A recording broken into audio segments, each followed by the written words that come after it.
Así que vamos a ir compartiendo los conocimientos de hoy día y también solicitando, como siempre, la participación de los alumnos. ¿Me confirman, por favor, en pantalla si se logra ver la pantalla o el screen compartido? ¿Me comentan, por favor? Gracias, Carlos. ¿Qué tal? ¿Cómo estás? Muy bien. Muy buenas noches. Bienvenidos. Entonces, el día de hoy vamos a estudiar el Sistema Nacional de Gestión de Programación Multianual de Inversiones, más conocido como Invierte.p, ¿no? Dentro del ítem o del tema de inversión pública. Entonces, como siempre, estimados alumnos, damos inicio con los objetivos de clase. Si alguno de ustedes quiere hacer uso de la palabra y ayudarme a dar lectura a estos objetivos, se los agradecería. Levantan la mano y les cedo el uso de la palabra. ¿Quién dijo yo? ¿Quién me ayuda a dar lectura a los objetivos de clase?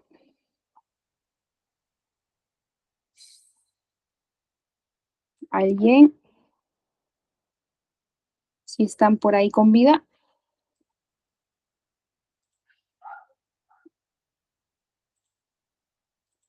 ¿Nadie? Nadie, ¿verdad? Para darle lectura entonces yo. Bien, los objetivos de clase el día de hoy son 4. Conocer los alcances y principios del Sistema Nacional de Programación Multianual y Gestión de Inversiones. Conocer las etapas del ciclo de inversión pública y los alcances de cada una de ellas. Reconocer las funciones de la Dirección Nacional de Programación Multianual de Inversiones y comprender sus funciones como órgano rector del Sistema Nacional de Programación Multianual y Gestión de Inversiones, y reconocer las principales funciones de los diversos órganos del Invierte.p. Para los alumnos que recién se están conectando, el día de hoy vamos a tener probablemente una de las clases más importantes del curso, una de las clases también que nos va a dejar, creo, en mi opinión, mayores aprendizajes. Entonces, vamos a dar inicio, estimados alumnos, hablando acerca de conceptos generales, ¿no? Hablando acerca, en primer lugar, de la inversión pública. ¿Qué es la inversión pública? A ver, vamos a leer el concepto para poder explicarlo y también pedir la participación de ustedes para que lo digan con sus propias palabras o revisando algunos conocimientos previos. La inversión pública es toda inversión o intervención que se realiza en el tiempo, financiada con recursos públicos, con el objetivo de ampliar, mejorar, modernizar o recuperar bienes o servicios que se brinda a la población, ¿no? El Estado, ¿cuándo realiza una inversión? Cuando identifica o detecta que existe una brecha, ¿verdad? ¿Y qué podemos definir como una brecha? A ver, con sus propias palabras en el chat, ¿qué es para ustedes una brecha social? A ver, vamos a dar algunos ejemplos a alumnos pueden darme un ejemplo o pueden decirme alguna definición para partir a través de eso. ¿Han escuchado alguna vez lo que significa una brecha social? ¿Alguna idea por ahí?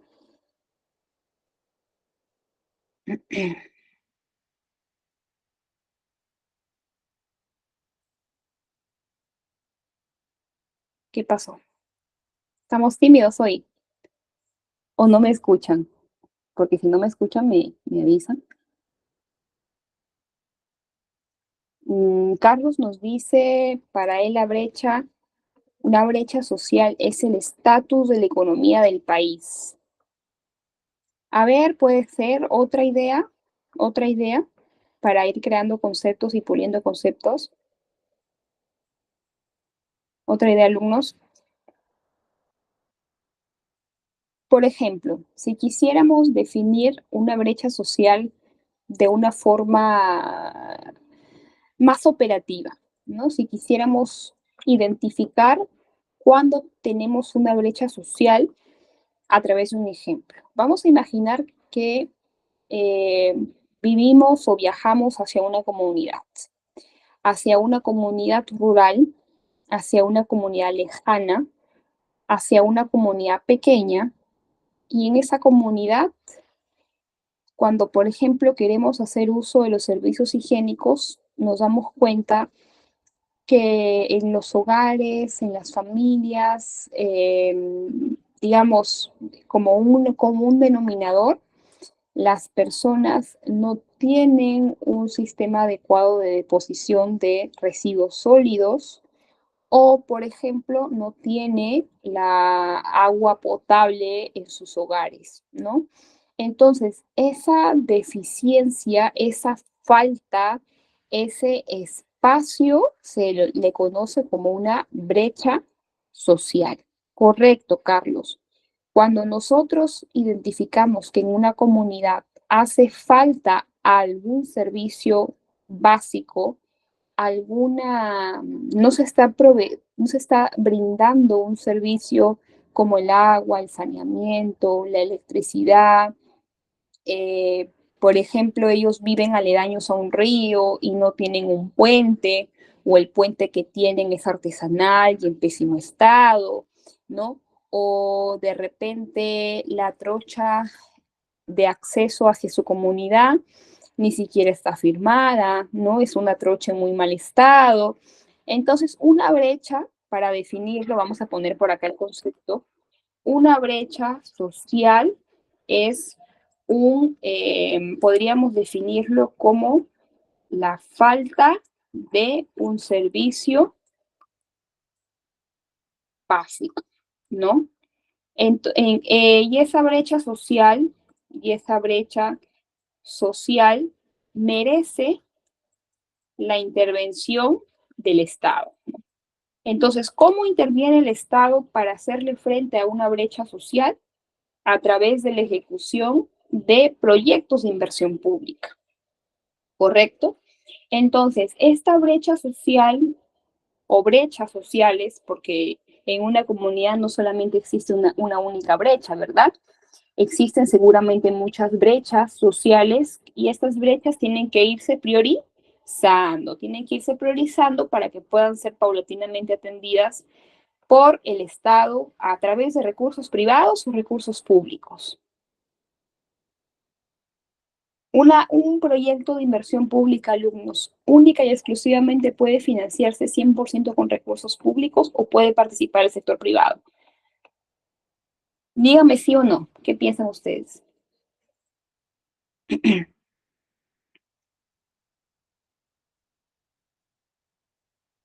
Les consultaba, en un proyecto de inversión pública, ¿es necesario que el Estado financie el 100% del proyecto de inversión o puede participar un privado, una empresa privada? ¿Sí o no? Nada más coméntenme.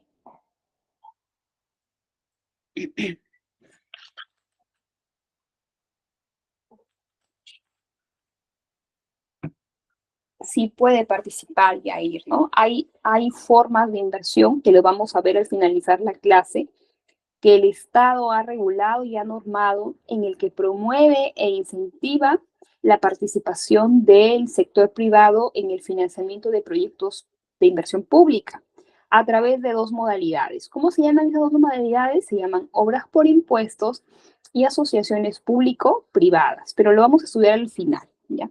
Entonces, después de haber entendido que un proyecto de inversión pública nace a partir de qué? De la identificación de una o unas brechas sociales en una comunidad. Y ya hemos entendido que las brechas sociales es una deficiencia de un servicio público. Esa deficiencia puede ser total o puede ser parcial. Cuando hablamos de una deficiencia total, es porque la comunidad o el grupo de personas no cuenta o nunca ha contado con una inversión del mismo tipo para resolver ese problema. Y una brecha parcial es que el Estado ha cubierto una parte de la resolución de esa brecha, pero hay otra brecha que cerrar. Por ejemplo, el caso más típico de una brecha social parcial. Vamos a pensar en una comunidad que yo conozco, a ver, en una comunidad altoandina, en una comunidad, nací en Lambayeque y conozco de cerca las brechas sociales de una comunidad, de un distrito que se llama Incahuasi, ¿ya? Entonces, este distrito tiene un centro de salud, correcto. El Estado ha atendido una brecha de la necesidad de cubrir el servicio de salud de los pobladores, sí. Pero esa brecha está cubierta al 100%, no. ¿Por qué no? ¿Por qué? Porque la infraestructura del centro de salud es insuficiente, porque la capacidad operativa de esa infraestructura no complace o no atiende la totalidad de los asegurados o de las personas de la comunidad. Entonces, esa es una brecha parcial, porque el servicio de salud pública de ese distrito sí está atendido, o sea, sí hay una participación del Estado, pero esa participación es parcial, porque el servicio que está ofreciendo no llega a cubrir la demanda o no satisface por completo la demanda de una comunidad. En ese sentido, por ejemplo, el Estado puede identificar que resulta necesaria la ampliación, por ejemplo, no lo sé, vamos a pensar que el centro de salud del distrito no cuenta con laboratorios equipados. Entonces se impulsa un proyecto de inversión pública para ampliar el centro de salud y crear la unidad de laboratorio, la unidad de procesamiento de resultados, no lo sé, pero para ampliar un servicio que por sí solo no abastece o no satisface la demanda y la necesidad de los ciudadanos, ¿correcto? Ahora, ya tenemos claro que un proyecto de intervención pública es una estrategia, es una herramienta, es una forma a través del cual el Estado genera una inversión con recursos públicos, parciales o totales, con la intención de que, ¿cuál será el objetivo de todo proyecto de inversión pública? ¿Será de repente ejecutar el presupuesto público? ¿Será de repente mejorar el desempeño o la aceptación de las autoridades?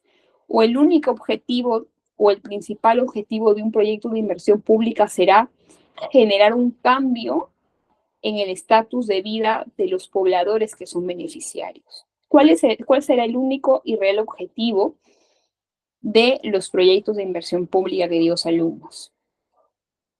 Lo dice la PPT, así que no es necesario hacer mucho análisis allí, pero que nos quede súper claro de que todo proyecto de inversión pública tiene como objetivo lograr que el ciudadano o los ciudadanos que están siendo beneficiados le genere un cambio en su calidad de vida, una mejor calidad de vida. Ese es el objetivo de todo proyecto de inversión pública. ¿Hasta acá alguna pregunta? Disculpe, disculpe. ¿Alguna pregunta?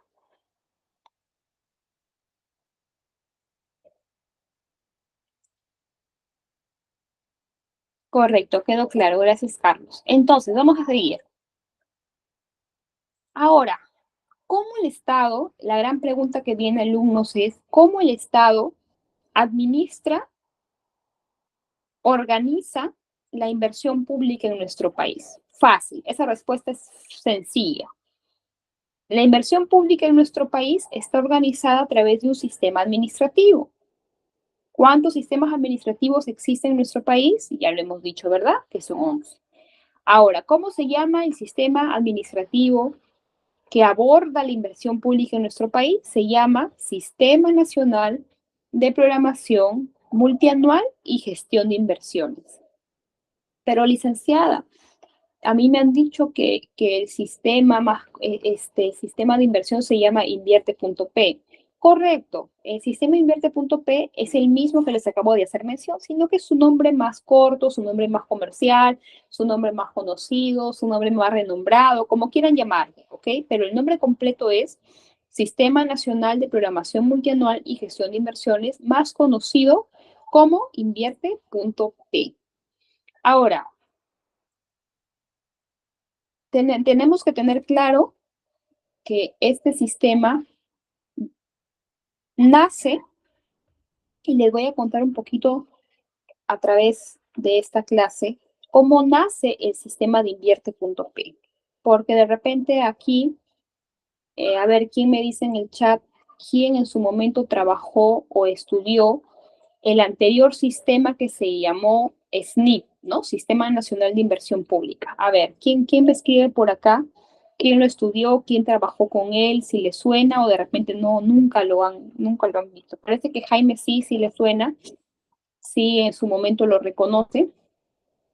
Lo escuchó. Ok, Jaime, lo escuchaste. Les voy a contar un poco la historia, ¿ya? Para también dar un poco de contexto y que ustedes entiendan por qué la importancia y cuál es la diferencia del invierte.p con el SNIP. En nuestro país, la inversión pública siempre ha estado organizada a través de un sistema administrativo. Antes del invierte.p, que nació en el año 2017, el invierte.p nace en el año, o entra en vigencia, mejor dicho, en el año 2017. Antes del año 2017 existía otro sistema de inversión pública cuyo nombre era, antes del 2017 existía el SNIP. Ahora, ¿qué era el SNIP y por qué lo reformaron? El sistema de invierte.p, el sistema, perdón, nacional de inversión pública, también conocido como SNIP, era un sistema que, si bien es cierto, organizaba y administraba la inversión pública en nuestro país, con los años empezó a mostrar deficiencias. ¿Y por qué empezó a mostrar deficiencias, licenciada? Por la identificación de dos problemas importantes. ¿Cuál era el primer problema, alumnos? Que el SNIP no era obligatorio, no era obligatorio la programación multianual. ¿Qué significa la programación multianual, licenciada?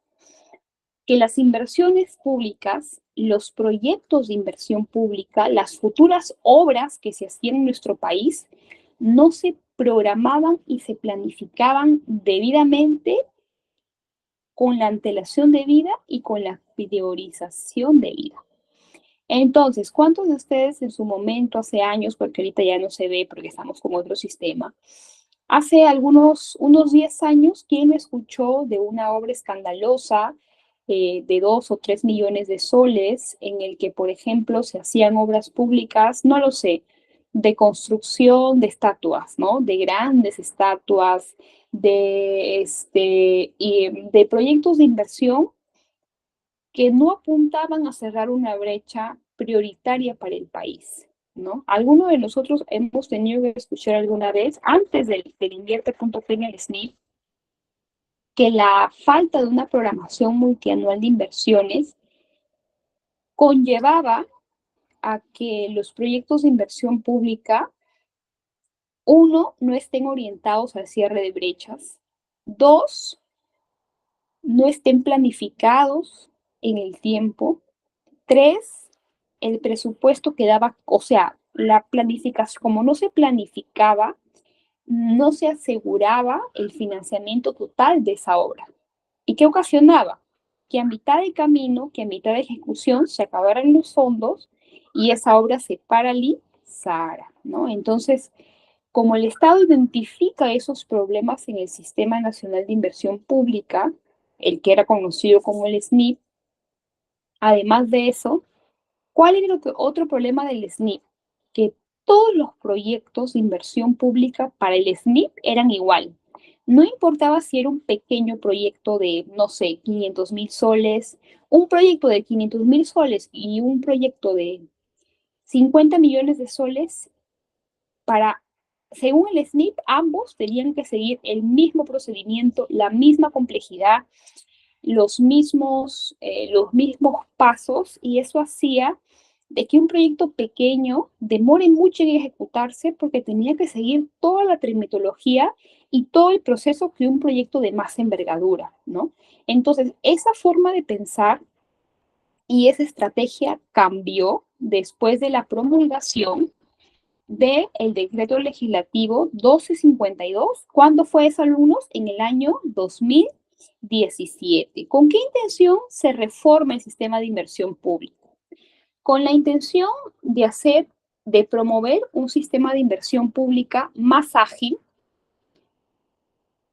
que todas las intervenciones, que todos los proyectos de inversión pública sí o sí, tienen que estar orientados al cierre de brechas sociales.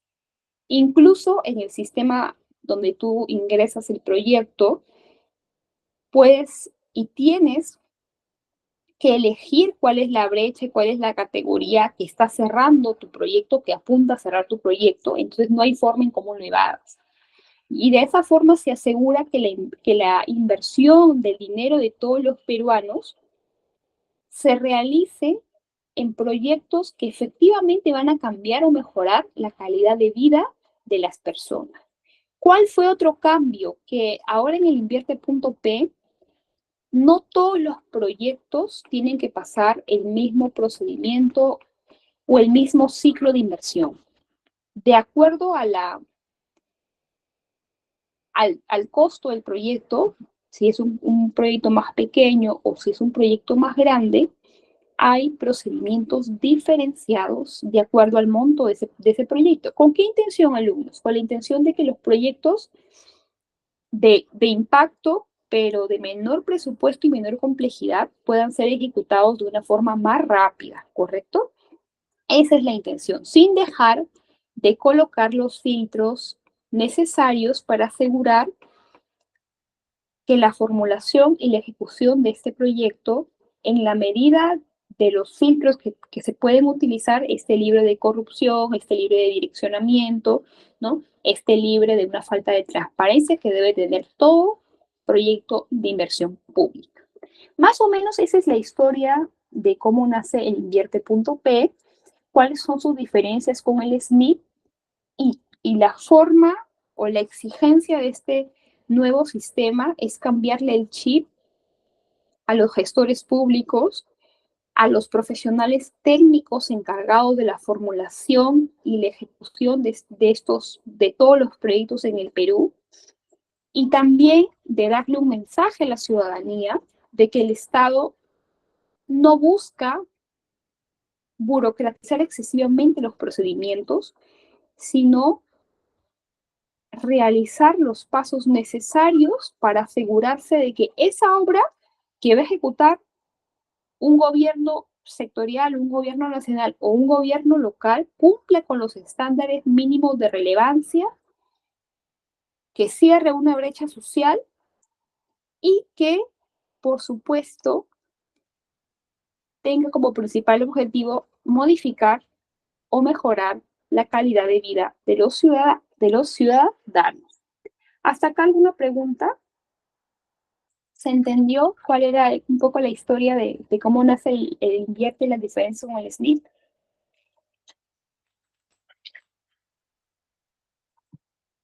Ok, correcto. Sigamos. Entonces, vamos a revisar rápidamente, queridos alumnos, cuáles son los principios del sistema Invierte.p. Que como ya lo hemos visto, cuando nosotros estudiamos cualquier sistema administrativo, sí o sí revisamos y estudiamos los principios, ¿no? Porque estos principios van a guiar, van a ser el orientador de las actividades del sistema, ¿no? Uno que ya les he mencionado bastante y que creo que ya quedó claro es el cierre de brechas. ¿Puede ejecutarse un proyecto de inversión pública en nuestro país que no esté orientado al cierre de brechas?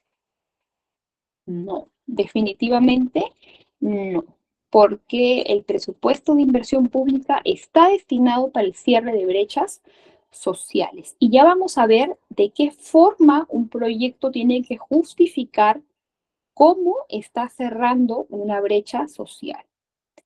Segundo, el principio de planeamiento estratégico. El éxito, alumnos, el éxito de un proyecto de inversión pública está relacionado con el planeamiento estratégico. Ya hemos estudiado este sistema, pero les voy a hacer recordar. Cuando nosotros planificamos estratégicamente, ¿qué tenemos que hacer? Primero tenemos que identificar cuál es el problema que vamos a atender, ¿no?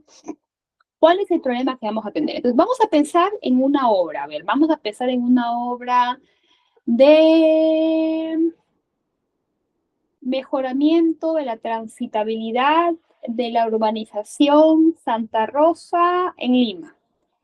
Vamos a pensar en una obra de mejoramiento de la transitabilidad. ¿Qué implica esta obra?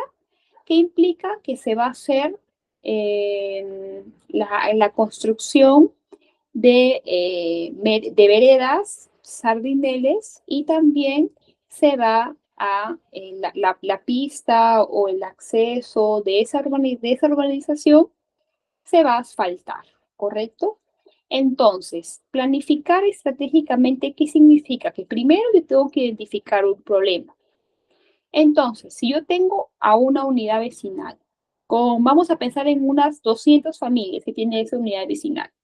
Esa unidad vecinal tiene un problema. ¿Por qué?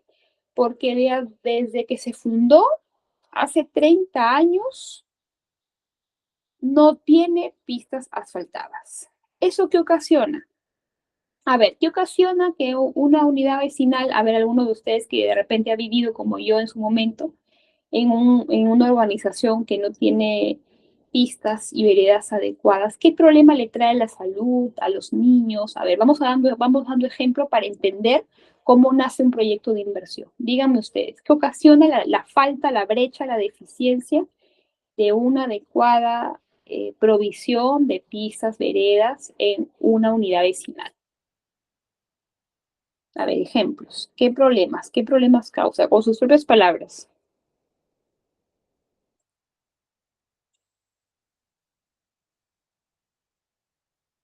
¿Aló? Correcto, Carlos, ¿no? Cuando no existen pistas y veredas, se levanta una polvareda terrible. ¿Y qué pasa? Que en la unidad vecinal hay niños, hay mujeres embarazadas, hay personas adulto mayor, que no pueden sentarse o no pueden tomar aire libremente. ¿Por qué? Porque todo ese polvo con contaminantes ingresa a su cuerpo y a su hogar, ¿no?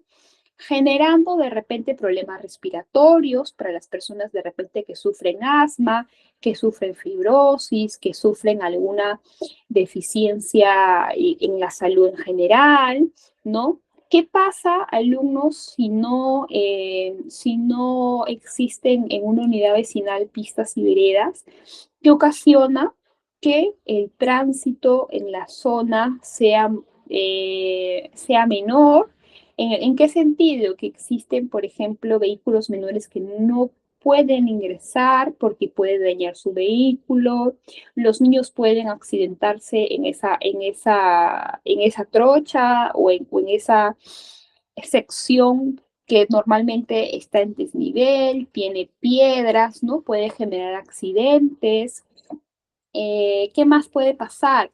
Que por ejemplo, ¿cómo va a transitar una persona con discapacidad en una vereda que no tiene rampa, ¿no? ¿Cómo va a ingresar a su domicilio? ¿Cómo va a ir a hacer sus actividades diarias si no tiene una rampa de entrada y una rampa de salida, ¿no?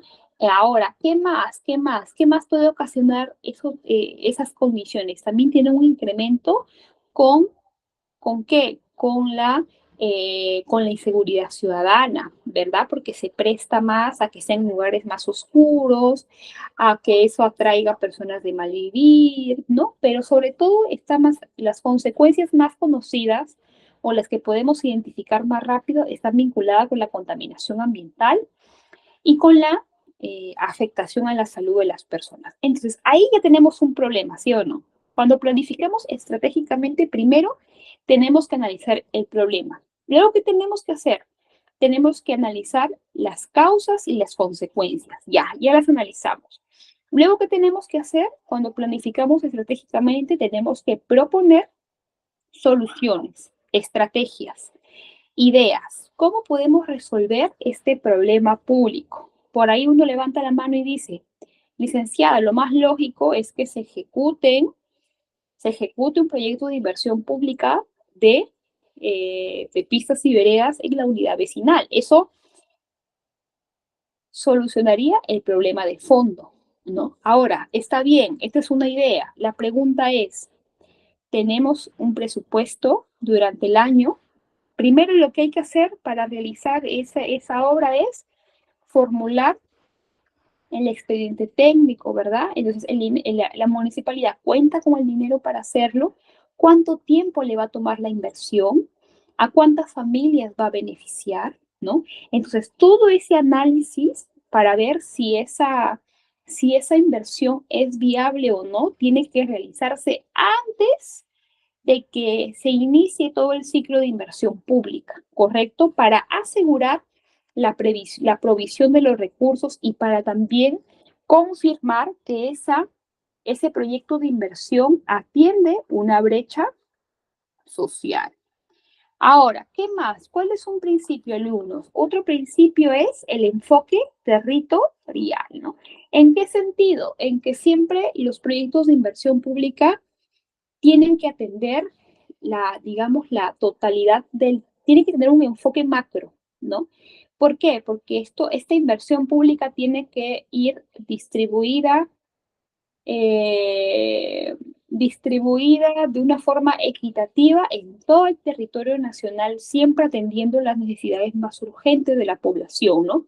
Atendiendo las necesidades de las minorías, por ejemplo, de las personas con discapacidad, de las etnias que existen en nuestro país, de las comunidades campesinas, de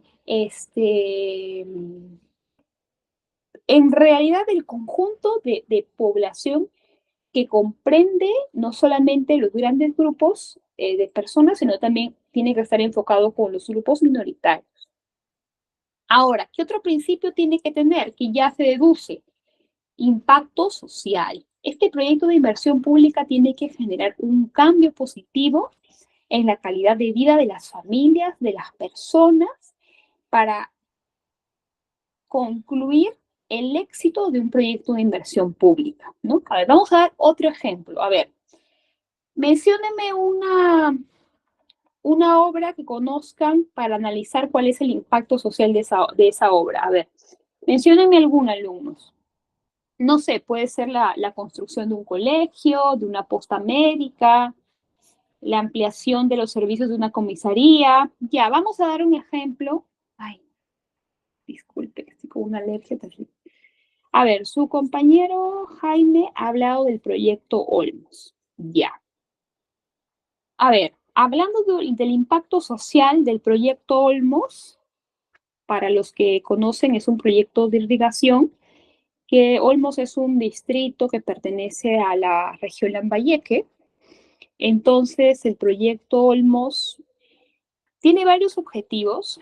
Uno de ellos es generar mayor inversión económica, mayor dinamismo, mayor oportunidades para las personas de la ciudad antigua, ¿no? Que es conocida como la ciudad que se encuentra actualmente, y generarle que el proyecto Olmos se vuelva un eje económico en toda la macroregión, ¿no? Entonces, la ejecución, bueno, ahora ya, culminación de la ejecución del proyecto Olmos tiene un impacto, no solamente, mire, el proyecto Olmos tiene un impacto no solamente a nivel local, ni a nivel regional. Yo me atrevería incluso a decir a nivel macroregional y a nivel nacional, ¿correcto? Porque es un proyecto muy complejo, es un proyecto que data de muchos años, de mucha relevancia, ¿no? Es un proyecto que ha sido uno de los pilares del Estado por muchísimos años, ¿no? Entonces, sin duda, la ejecución de un proyecto de tal envergadura como el proyecto Olmos busca, por ejemplo, ¿qué busca? Generar puestos de trabajo, ¿no? Me parece que son unos 3.000, 4.000 personas que se han empleado en la construcción de la nueva ciudadela de Olmos, ¿no? ¿Qué otra cosa busca? Generar un impacto económico. ¿Por qué? Porque al haber mayor inversión, van a generarles y mayores oportunidades de trabajo, va a generar todo un dinamismo en la ciudad y eso va a impactar en el bolsillo de cada uno de los ciudadanos de la zona, ¿no? Cuando se urbaniza una zona, ¿qué es lo que pasa, alumnos? Llegan negocios, ¿no? Se aperturan locales, ¿no? Ingresan los emprendedores, ¿no? O sea, se genera toda una cadena de abastecimiento a partir de un proyecto, ¿no? En un proyecto tan grande como el proyecto Olmo se puede beneficiar hasta una familia que de repente provee comida a algunos trabajadores, ¿no? Que abre una tienda para que compren de repente ahí sus enseres, por pensar en el detalle, ¿no? Pero este proyecto, que estamos hablando de un proyecto macro, un proyecto grande, un proyecto emblemático, tiene un impacto social considerable. Pero hablemos de un proyecto más pequeño, de un proyecto más cotidiano. A ver, otro ejemplo, de un proyecto más local. A ver, un ejemplo de un proyecto más pequeño, que ustedes vean en sus comunidades, que hayan visto, que de repente han trabajado en un proyecto así, un proyecto más pequeño, para analizar su impacto social. A ver, un ejemplo, alumnos, por el chat. Sí estoy siendo clara, ¿verdad? Ya. A ver, me dice Jaime Montenegro, agua para todos. A ver,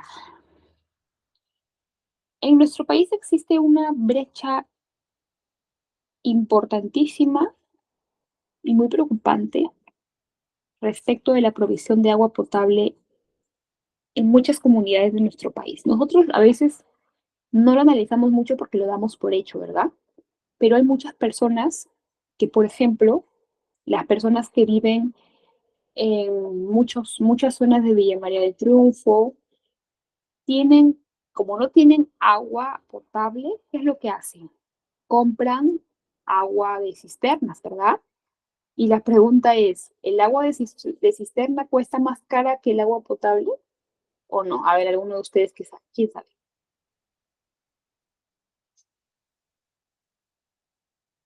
¿Quién sabe? ¿Quién sabe?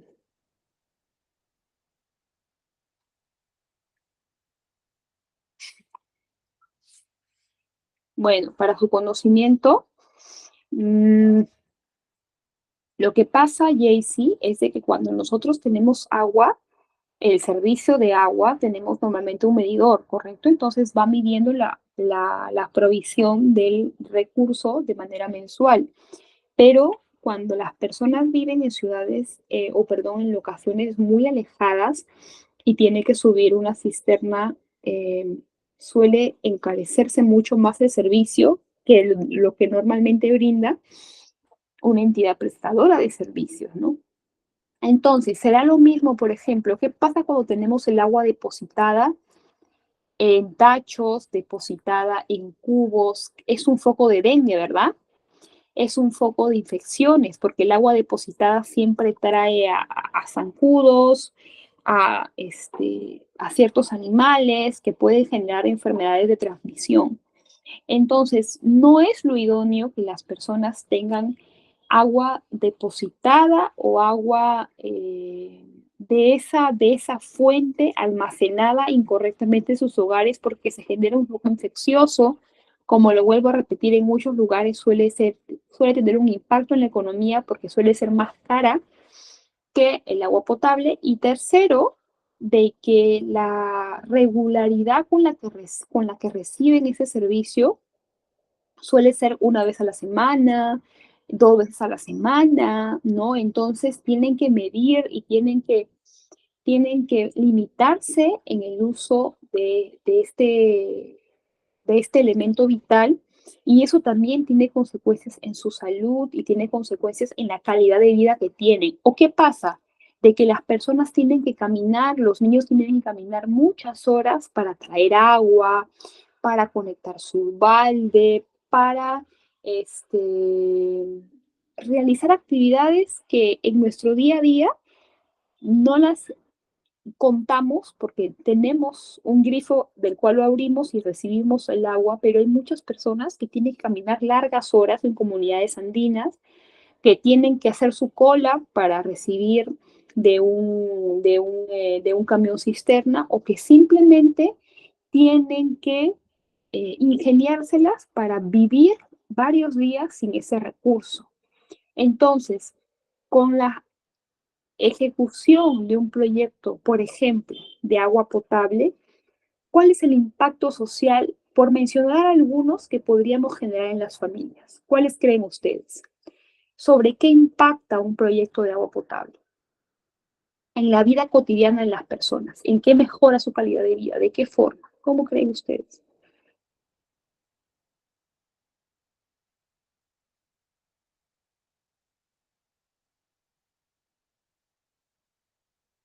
En la salud, ¿verdad? En la salud es una forma en la que mejora indefectiblemente, más saludable. Los niños ya no tienen que preocuparse en traer agua y pueden dedicar ese tiempo a estudiar, pueden dedicar ese tiempo a desayunar mejor. El dinero que ya no pagan en el exceso de agua pueden invertirlo en darle una mejor alimentación a su familia. Entonces la intervención es transversal, ¿no? Un proyecto que para nosotros pues no, puede no ser muy necesario, para las familias que no lo tienen puede ser vital, ¿no? Los niños ya no sufren de enfermedades gastrointestinales, ya no tienes que llevarlos a la posta, ya no se enferman cada mes, ¿no? Entonces, todo eso, alumnos, un proyecto de inversión pública suele tener un impacto enorme, enorme y muchas veces trascendentales en las familias de nuestro país. ¿Qué más? Bueno, previsión de recursos, que ya lo sabemos, ¿no? Que para ejecutar un proyecto de inversión pública indefectiblemente tienes que tener los recursos para formularlo, para ejecutarlo y para supervisarlo, ¿no? Y por supuesto lo que se deduce que es la transparencia en todas las etapas de la inversión pública. Ahora, ¿se acuerdan que yo les he comentado que todo sistema administrativo que tiene administrativo tiene un órgano rector? En el caso de invierte.p, su órgano rector es la Dirección General de Programación Multianual de Inversiones, para que no se olvide. Entonces, esta dirección es el órgano rector del sistema, que como ya lo hemos visto, las funciones de los órganos rectores suelen ser bastante similares en general en los sistemas administrativos, pero cada uno en su competencia, ¿no? Por ejemplo, la Dirección General de Programación Multianual aprueba las metodologías del ciclo de inversión, expide resoluciones, directivas, manuales, analiza y suscribe los informes técnicos, dicta los parámetros, ¿no? Mejor dicho, lidera toda la inversión pública en nuestro país, ¿ya? Ahora, ¿qué más? Bueno, las diferencias entre el SNIP y el invierte.p ya se las conté al inicio, ¿no? Ahora vamos al tema medular de la clase de hoy día, alumnos, que es lo que quiero que presten más atención. La inversión pública en nuestro país tiene un ciclo, ¿no? ¿Se acuerdan que cuando hemos hablado del presupuesto público hay un ciclo en la planificación y en la ejecución del presupuesto público? ¿Se acuerdan? Entonces, así como existe en el planeamiento estratégico, en el presupuesto público, la inversión en nuestro país tiene un ciclo. ¿Cómo se llama ese ciclo? Ciclo de inversiones. ¿Cuántas etapas tiene el ciclo de inversiones? El ciclo de inversiones tiene 4 etapas. 4 etapas. Ahora, vamos a estudiar cuáles son esas 4 etapas con ejemplos, ¿ya? Con ejemplos para que lo puedan entender. Primero, revisémoslo acá. La primera etapa se llama programación multianual de inversiones. La segunda etapa, formulación y evaluación. Tercera etapa, ejecución. Y la cuarta etapa es financiamiento. Entonces, vamos a ver la primera. Programación multianual de inversiones. ¿Qué es, licenciada, programar multianualmente las inversiones? Fácil. Programar multianualmente las inversiones es una obligación que incorporó el invierte.p porque el SNIP no lo tenía como una etapa, incorpora la programación multianual de inversiones e invierte como una obligación de las instituciones de que planifiquen con antelación y con una visión de futuro los proyectos de inversión que van a ejecutar. Mejor dicho, si en el año 2024 el gobierno regional de Cajamarca está ejecutando un proyecto de agua y alcantarillado en el distrito tal, es porque primero ha sido incorporado a través de la programación multianual de inversiones, ¿correcto? Todas esas inversiones que realiza, que ejecuta una entidad, previamente han sido programadas, han sido planificadas. ¿Y cómo se llama la entidad que se encarga de programar multianualmente las inversiones? Se denomina Oficina de Programación Multianual de Inversiones. La Oficina de Programación Multianual de Inversiones, que tiene toda entidad, es la encargada de tutelar y liderar esta etapa, ¿verdad? Multianual de inversiones. Esta oficina lo que hace primero es elaborar indicadores de brechas. ¿Qué son, licenciado, indicadores de brechas? A ver, voy a explicar y luego voy a mostrar ejemplos de documentos para que ustedes lo vean, ¿ya? Las oficinas de programación multianual de inversiones, lo primero que tienen que hacer para programar es elaborar un diagnóstico de las brechas de la infraestructura y los servicios que existen en su localidad. Porque la pregunta es, ¿Amazonas tendrá las mismas brechas que Loreto? ¿Amazonas tendrá las mismas brechas que Cajamarca? ¿O cada región tiene brechas específicas y cada localidad tiene brechas específicas que cerrar? ¿Qué creen ustedes?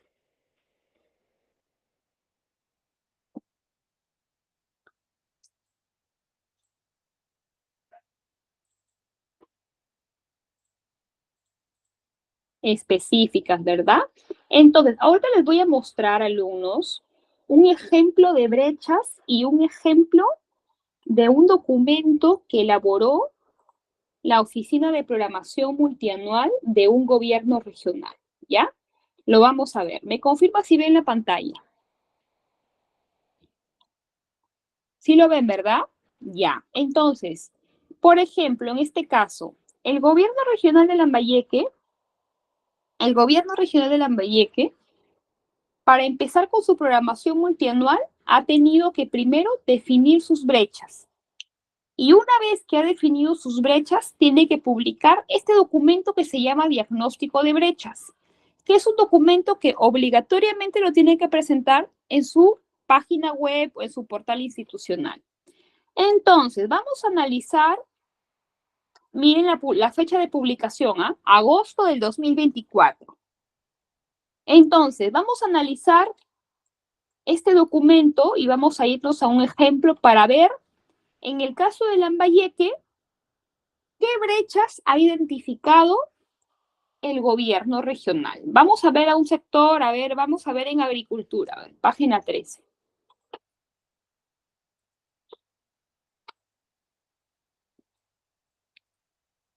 Ya, a ver. En agricultura,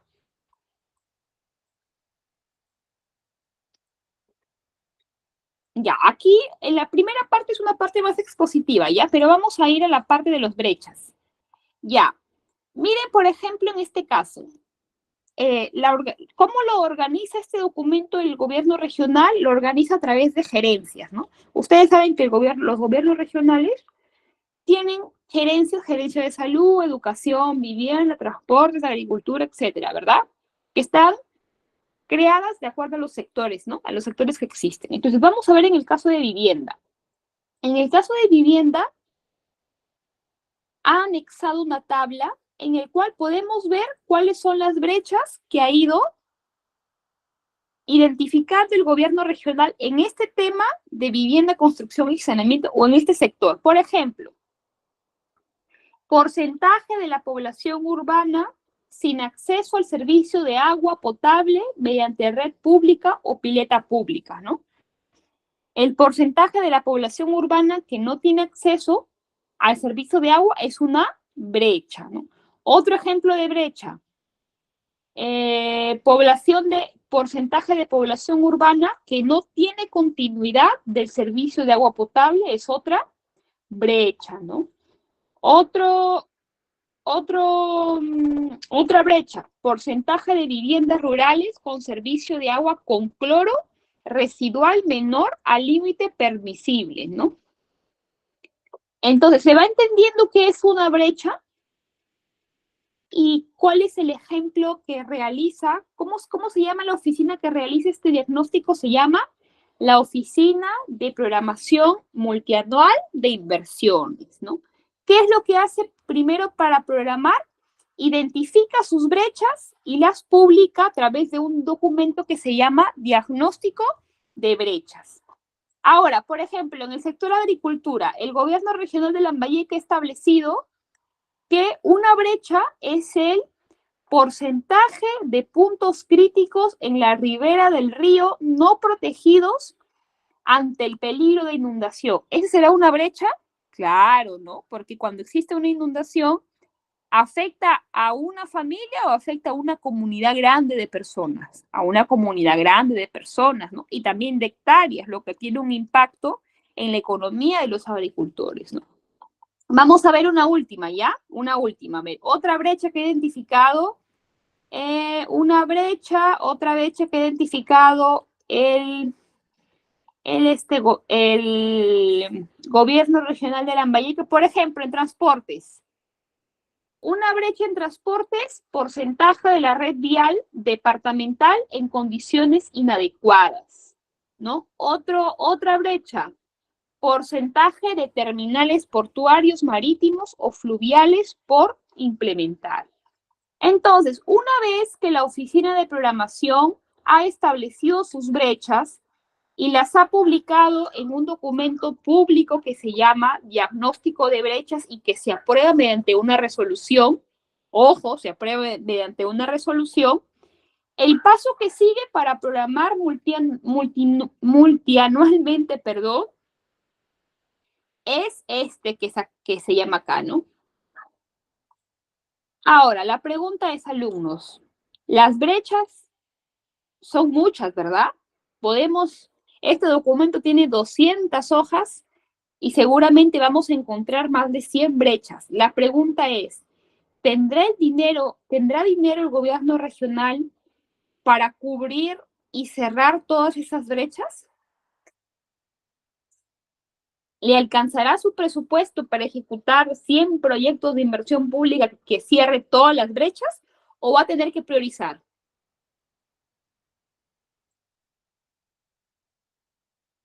¿Qué opinan?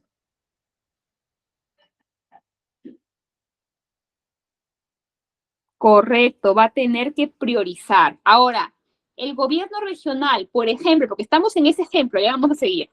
El gobierno regional puede priorizar de acuerdo a lo que los funcionarios que llegan creen, de acuerdo a lo que escucharon, de acuerdo a sus comunidades.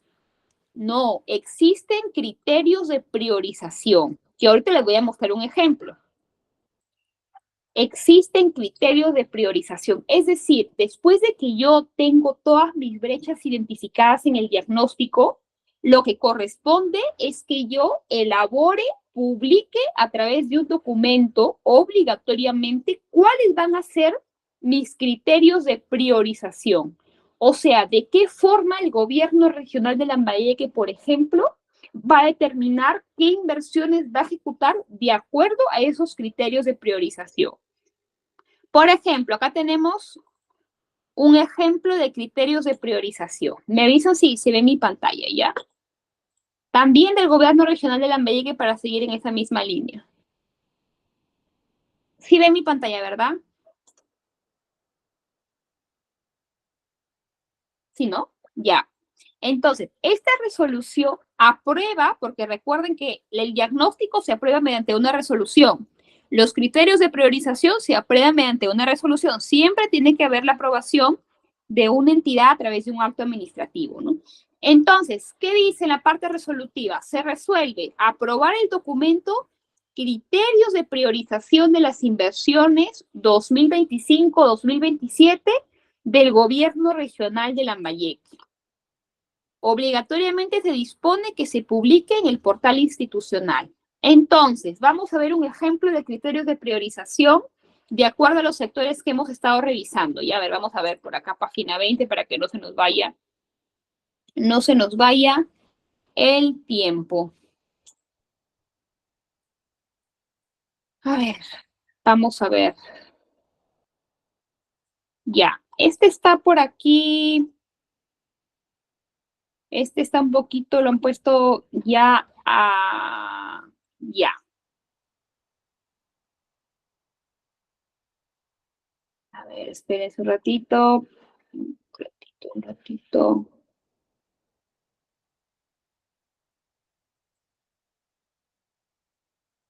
No, esto está en la primera parte. Ya, vamos a ver la página 15.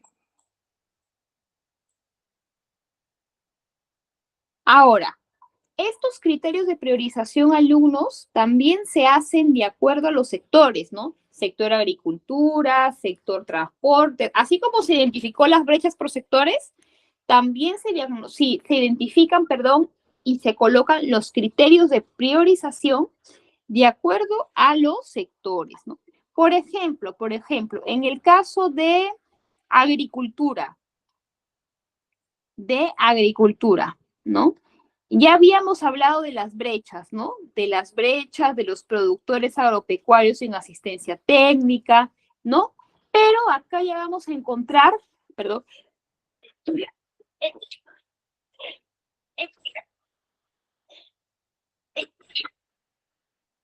disculpe, me acaba de atacar hace unos minutos una alergia terrible. Bueno, pero no vamos a dejar que eso nos distraiga de hoy. Entonces, acá vamos a encontrar alumnos, no tengo la opción cómo voltear esta,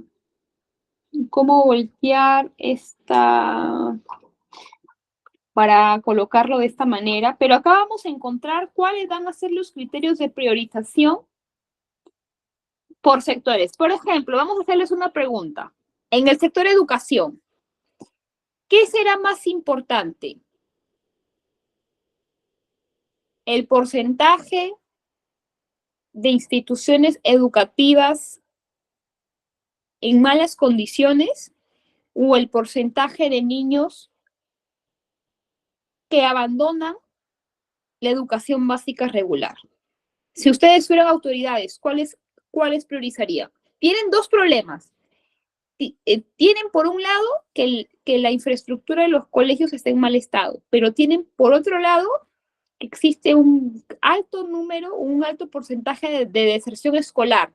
Para ustedes, ¿cuál sería correcto, no? Correcto, porcentaje de niños que abandonan la escuela, ¿no? Porque podemos mejorar la infraestructura, pero ¿qué hacemos mejorando si no tenemos niños que estudien o tenemos niños que abandonan la escuela a la mitad del ciclo, o perdón, a la mitad del año escolar, ¿no? Entonces, más o menos esa es la lógica, alumnos, que utilizan para priorizar, ¿no? De acuerdo a las necesidades más urgentes, que tiene o que identifica cada sector, ¿no? Cada sector, ¿no? Y definitivamente este es un documento importante porque se va a justificar por qué se ejecuta un proyecto, ¿no? Debido a su prioridad para el cierre de brechas. Entonces, vamos a pensar que yo de mis 100 brechas, yo ya prioricé 10, ¿no? Ya prioricé 10. Entonces, una vez que ya prioricé esas brechas de acuerdo a mis criterios de priorización, lo que corresponde ya es elaborar mi cartera de inversiones. ¿Qué significa una cartera de inversiones? La lista de proyectos de inversión pública que voy a ejecutar durante un periodo de tiempo, ¿no? Entonces, esta cartera de inversiones yo tengo que elaborarla, ¿no? Bueno, ¿quién lo elabora? Ya le hemos dicho que todo lo elabora la Oficina de Programación Multianual de Inversiones, ¿no? Y estas inversiones son registradas en el módulo de programación multianual de Banco de Inversiones. Mejor dicho, son registradas en un sistema que tiene el Estado para conocer cuáles van a ser las intervenciones priorizadas de cada entidad que tiene presupuesto para ejecutar proyectos de inversión pública. Ahora, esta cartera de proyectos se elabora o se sintetiza en un documento, ¿no? Y se tiene que publicar también en el portal institucional. Primero se aprueba, ¿con qué se aprueba? Con una resolución, y luego se publica para conocimiento de la ciudadanía, para conocimiento público, ¿no? ¿Cuáles van a ser la programación multianual de inversiones, o la cartera de inversiones, perdón, de una entidad? Esa programación, ese plan multianual de inversiones que podemos nosotros buscar, podemos de repente, si nos interesa alguna institución, lo podemos googlear y ahí vamos a descargar un documento a través del cual vamos a poder conocer toda la cartera de inversiones de esa entidad. Y esa cartera se ha programado, sí, disculpa, estoy con una gripe fatal.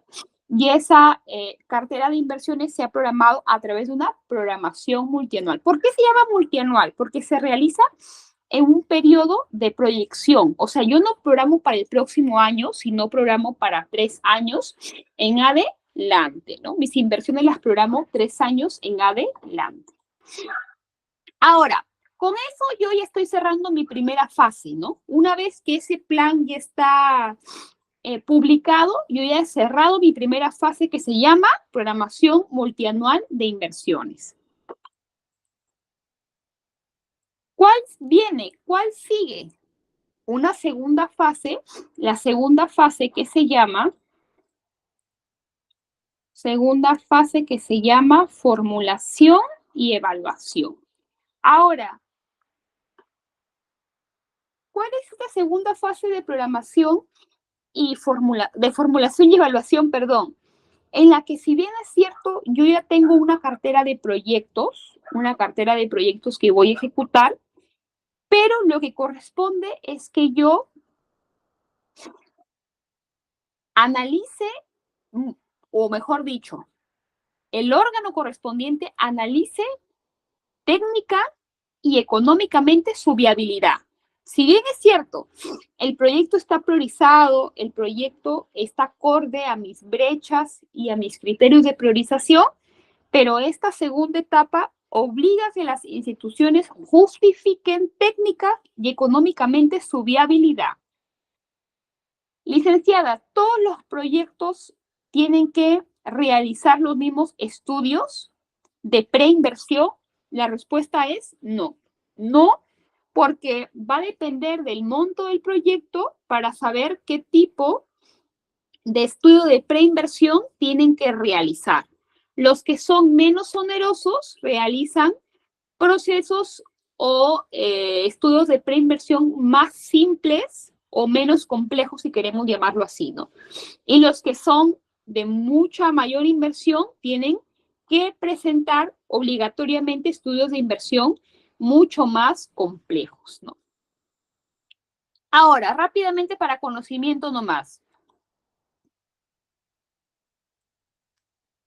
Correcto, está en función del presupuesto de la obra, ¿correcto? Está en función o mejor dicho, del presupuesto del proyecto de inversión pública, ¿no? Porque proyecto de inversión pública es hasta que se llegue a ejecutar, ¿no? Entonces, depende del monto asignado, del valor del proyecto, qué estudio de inversión le corresponde tener. Por ejemplo, si tenemos proyectos de inversión que sean menores o iguales a 3.450.000, le corresponde una ficha técnica simplificada. Hay formatos, ya el Estado te da, o el sistema del InvierteP te da un formato de esa ficha técnica simplificada que tienes que presentar para justificar la viabilidad técnica y la viabilidad económica de ese proyecto de inversión, ¿no? ¿Cuánto de vigencia tiene ese estudio de preinversión? La vigencia del estudio de preinversión es de 3 años, ¿no? Después de 3 años, si no has ejecutado el proyecto, tienes que actualizarlo. Entonces, si tenemos un proyecto de inversión menor o igual a 3.450.000, lo que corresponde es una ficha técnica simplificada, ¿no? Simplificada. Por acá creo que tenemos los montos. A ver. Vamos a ver. Bueno, acá están en UITs, ¿no? En UITs tenemos que hacer ya la multiplicación con el valor de la UIT para saber el monto, pero como le vuelvo a decir, las fichas técnicas, más o menos 750 UIT son un poco menos de 3 millones, ¿no? Entonces, estos estudios de preinversión, dependiendo su complejidad o no, va a depender del monto económico del proyecto, ¿correcto?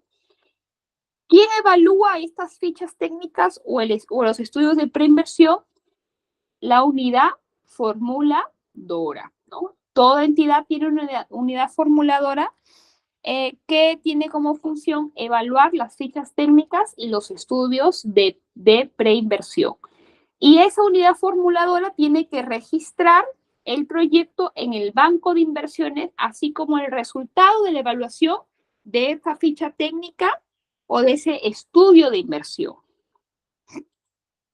Aquí no, acá lo dice, mira, aquí lo había colocado. Hasta 750 unidades impositivas tributarias es una ficha técnica simplificada. Luego, como le digo, que existe un formato, ¿no? Luego existe una ficha técnica estándar y un perfil que va a depender entre montos mayores a 750 y menores a 15.000 unidades impositivas tributarias, ¿no? Luego tenemos a proyectos más complejos, cuyo monto está entre 15.000 UIT y menor a 407.000 UITs, y perfil reforzados, que ya son para proyectos mayores iguales a 407.000 unidades impositivas tributarias. Por acá creo que tengo como ejemplo una ficha técnica simplificada. A ver, sí, acá tengo, les voy a mostrar ya. Les voy a mostrar un ejemplo de ficha técnica simplificada. Uy. Me avisan si ven mi pantalla, please.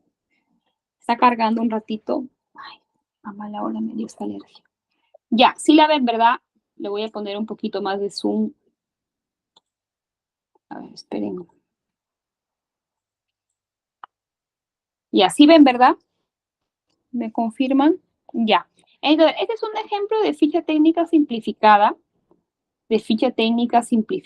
Entonces, vamos a ir viendo más o menos cuáles son los datos, ¿no? ¿Qué tienen que colocar? Tienen que colocar los datos generales del proyecto de inversión, ¿no?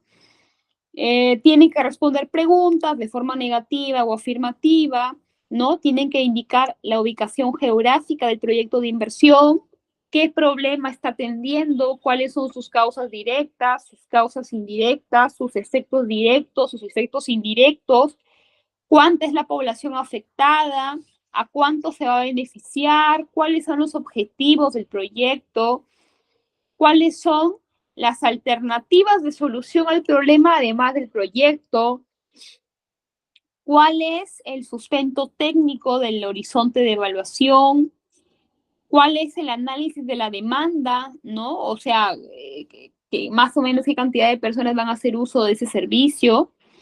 ¿Qué más se coloca acá? El balance de la oferta y la demanda, cuánto va a costar, ¿no? Más aproximadamente, más o menos cuánto tiempo le va a tomar ejecutar ese proyecto de inversión, cuál va a ser el cronograma, cuáles van a ser los costos de operación y mantenimiento, ¿no? Entonces, con lo que se intenta justificar, o lo que se justifica más claramente en la fase de formulación y evaluación, como le vuelvo a repetir, es la idoneidad y la viabilidad técnica y económica de ese proyecto de inversión, ¿correcto? Tercera etapa. ¿Cuál es la tercera etapa, alumnos? La tercera etapa ya es la que ustedes más conocen, que se llama ejecución, ¿no? La ejecución no solamente corresponde a la etapa del desarrollo físico de la obra, sino también de la etapa previa, que es la elaboración del expediente técnico o los documentos equivalentes, ¿no? Aquí participa la unidad ejecutora de inversiones. En la etapa anterior está la formuladora y en esta participa la unidad ejecutora. ¿De qué se encarga esta unidad? De llevar a cabo todo el procedimiento para la elaboración de un expediente técnico, ¿no? Que ya más o menos creo, acá tenía un ejemplo, no, aunque no creo que tenga un ejemplo porque los expedientes son documentos muy pesados, pero básicamente en un expediente técnico se describe y se analiza, es un documento muy técnico en el que se da el paso a paso de cómo se va a ejecutar el proyecto, de qué forma lo tienen que hacer, cuáles son las características técnicas, qué insumos van a necesitar, en qué plazo, de qué forma, los procedimientos, ¿no? Las autorizaciones de ejecución, los informes de gestión ambiental aprobados, arqueológicos aprobados, mejor dicho, todo aquel parámetro necesario para llevar a cabo o para ejecutar el proyecto lo aborda el expediente técnico, ¿correcto? Después de que ese proyecto técnico está aprobado con una resolución y demás, ya se puede iniciar el proceso de licitación del proyecto, ¿no? Para encontrar o para claro, adjudicar a una empresa encargada de la ejecución del proyecto, ¿no? Esta fase de ejecución ya de la obra propiamente dicha también tiene que hacerse seguimiento a través del sistema de seguimiento de inversiones. Una vez que se termina la obra, se tiene que liquidar física y financieramente, así como hacer el cierre en el banco de inversiones. Luego viene, estimados alumnos, una etapa que también fue un talón de Aquiles del SNIP, ¿ya? ¿Por qué? Porque la operación y el mantenimiento es un componente muy importante en las obras, ¿no?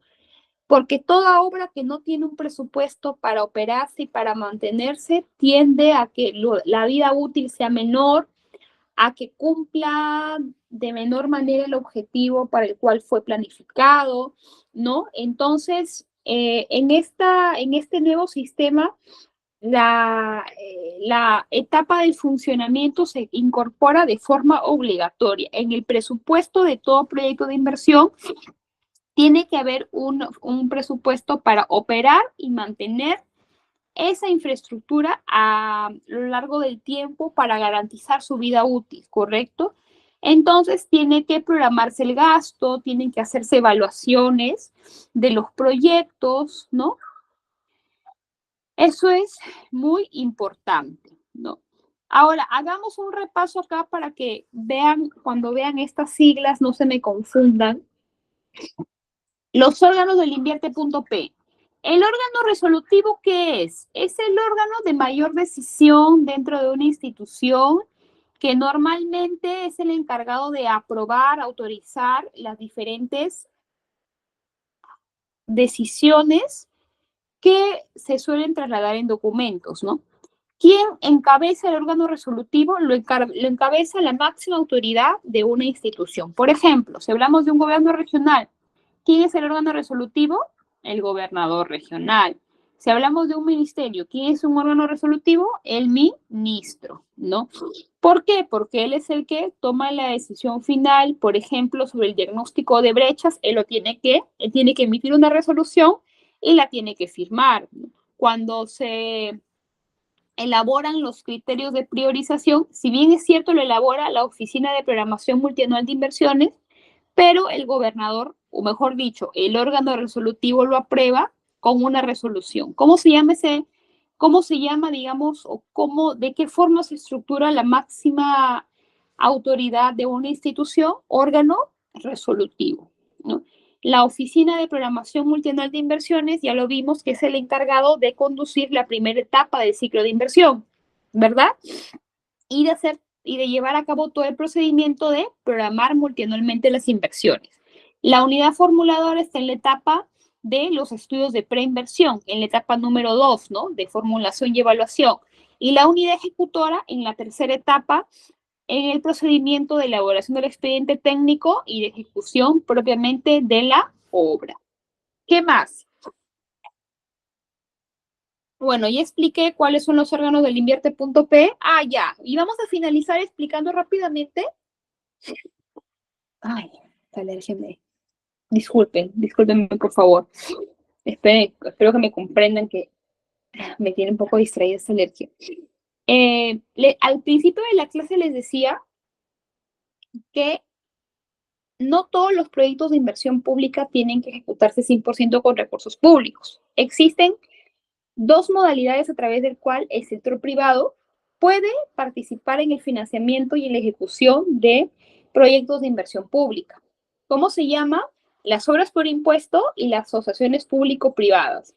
¿Por qué creen que es importante que el sector privado participe en el financiamiento o en la ejecución de proyectos de inversión pública? Primero, yo les preguntaría, ¿no? ¿Son más eficientes?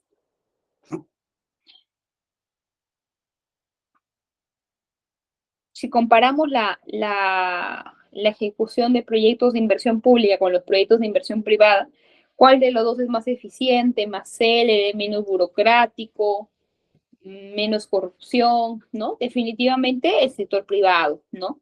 El sector privado también tiene recursos con los cuales puede aportar.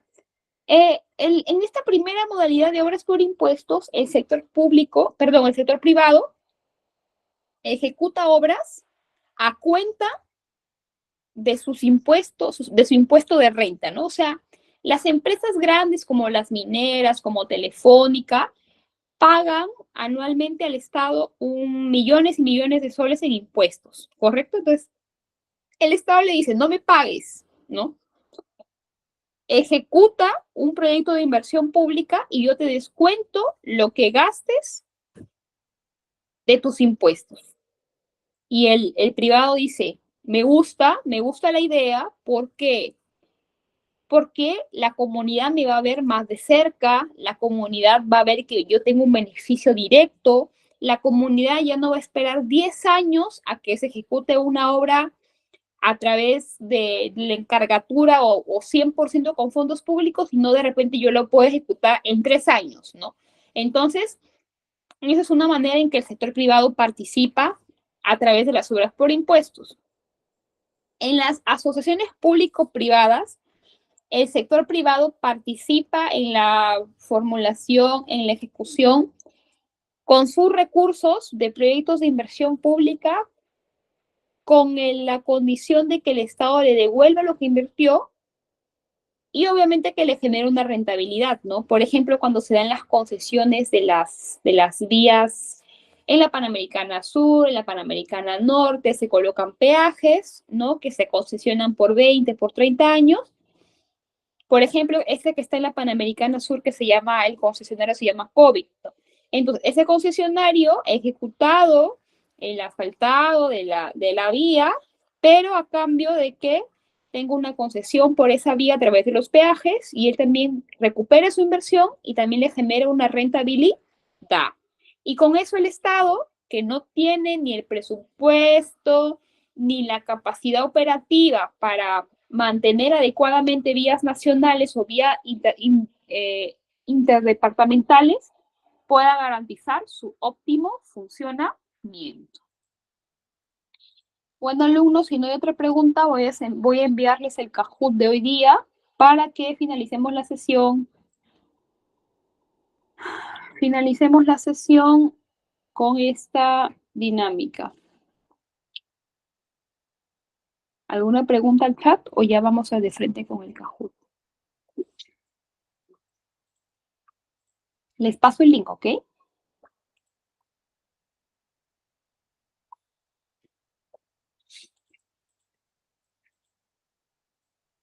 Ese es el link y el pin del juego es 310 8350.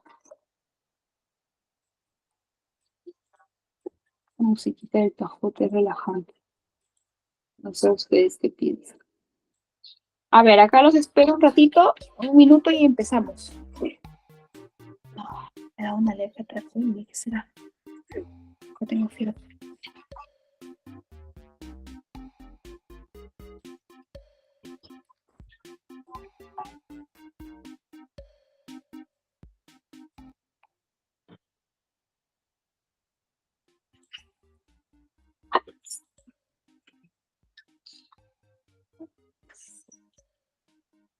Ya empezamos, a ver.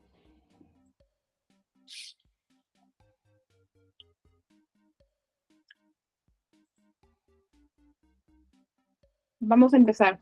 Pregunta 1, ya con eso nos vamos.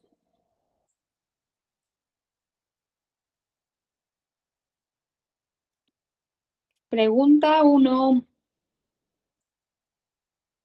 No es un principio del sistema de programación multianual y gestión de inversiones. No es un principio. A ver, ¿cuál es? Cierre de brechas, transparencia y competencia, vinculación con el planeamiento estratégico o enfoque cualitativo. ¿Cuál no es un principio?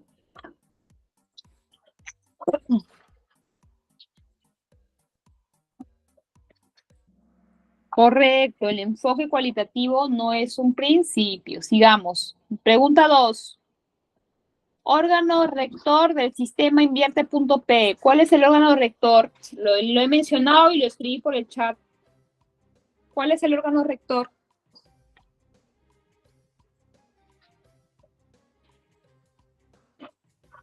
Seleccionen la opción correcta, por favor.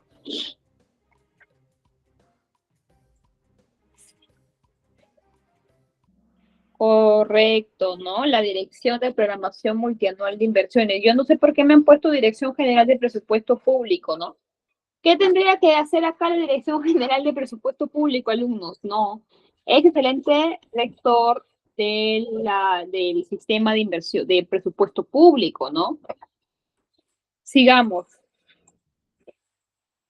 Tercera pregunta.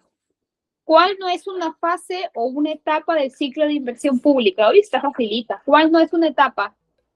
Ya, si se equivocan acá no les perdono, pero...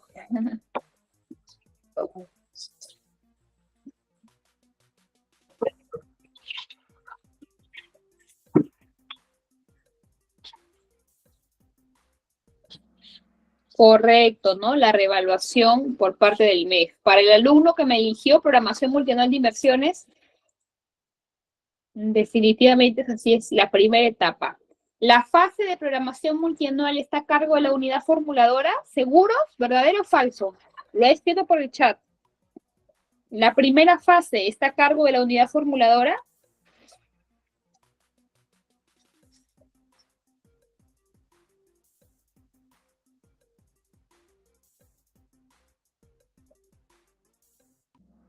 Correcto, falso, ¿no? Se está a cargo de la Oficina de Programación Multianual de Inversiones. La Oficina de Programación Multianual es designada por el órgano resolutivo. ¿Qué creen ustedes? La Oficina de Programación Multianual es designada por el órgano resolutivo.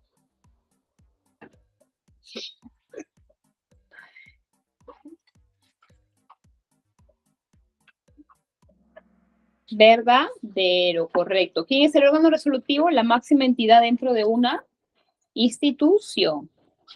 El sector no está obligado a publicar en su portal el diagnóstico de la situación de brechas. ¿Será verdad esto o será falso? Yo lo mencioné en clase. Correcto, ¿no? Es falso. Está obligado a publicar. ¿Aplicas fichas técnicas simplificadas cuando un proyecto es mayor a 750 unidades impositivas tributarias?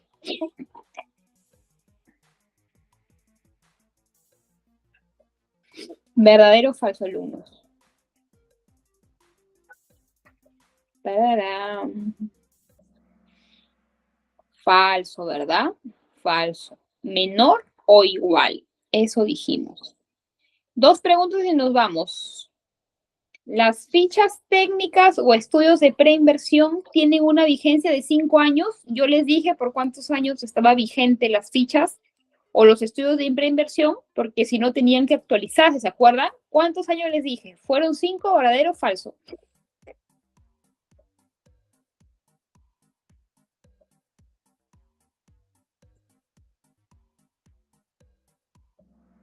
Correcto, ¿no? La vigencia, ¿cuánto es? 3 años. Penúltima y nos vamos. El expediente técnico o el documento que haga sus veces es elaborado por la unidad ejecutora. Está facilito, ¿verdadero o falso?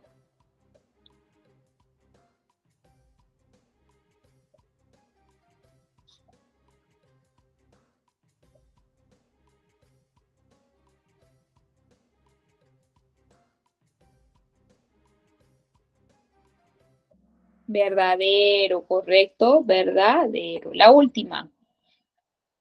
Las asociaciones público-privadas le otorgan toda la responsabilidad al sector privado sin contraprestación alguna. ¿Verdadero o falso?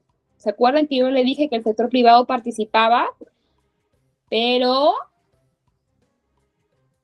por buena fe, bueno, de buena fe puede ser, ¿no? Pero sin recibir algo a cambio o sin recibir alguna rentabilidad?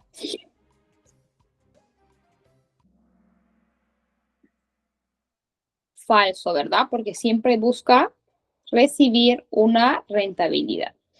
Carlos, genial, gracias. Yair, gracias. A ver quién salió ganadora o ganador. Nati, felicidades. Y también una mención honrosa para Jaycee y para Yolanda. Bueno, conmigo será hasta el día miércoles. Felicidades. Nos vemos el miércoles, chicos. Que tengan una buena jornada el día de mañana. Nos vemos. Nos vemos para tu revancha acá.